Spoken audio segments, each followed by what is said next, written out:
I came to China the first time in 1997. Well, we see amazing improvements in the living standards and the quality of life here in China, not just in the big cities like Beijing, but also in other parts of China as well.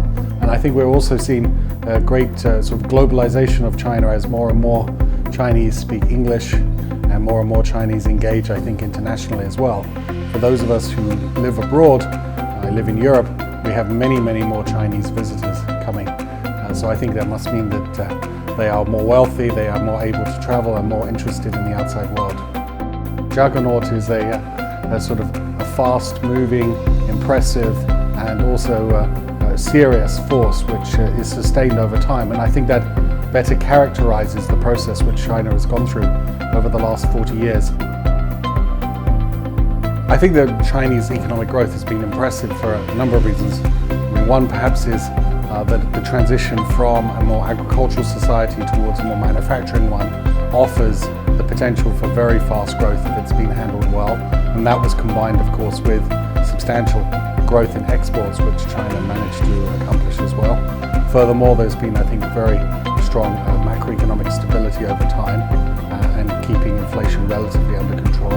So those factors, and then of course the mobilization of resources into manufacturing, and I think the desire on the part of the Chinese government and the Chinese people to improve their lot has led to impressive outcomes.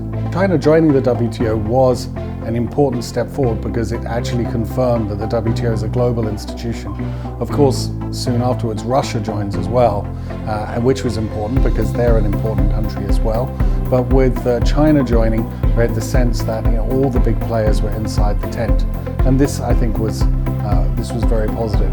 I think in the early years of China joining the WTO, it played a learning role. It looked around and tried to understand how the system worked.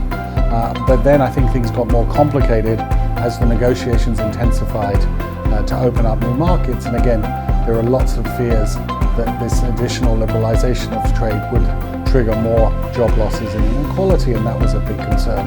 So I think China being inside the WTO was a very positive step, but it probably hasn't gone as well as people in Beijing would have liked. The BRI is a very interesting initiative because it's an attempt, I think, not to use traditional trade agreements, but to use infrastructure and to connect up economies. And that infrastructure could well be related to roads, to rail and alike. And we have, I think, ambitious plans from the Chinese government to integrate much of Eurasia in this way. And I'm an international trade economist. We believe in anything that helps reduce barriers between trade is likely to stimulate more cross-border interaction, which is on net good for countries.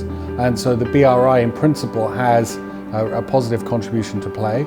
Of course, like any international initiative, so much depends on how it's implemented, and that is where the debate is at the moment about whether this new mode of integration, which China is trying to encourage, is better than the trade agreement related mode, which we've seen elsewhere.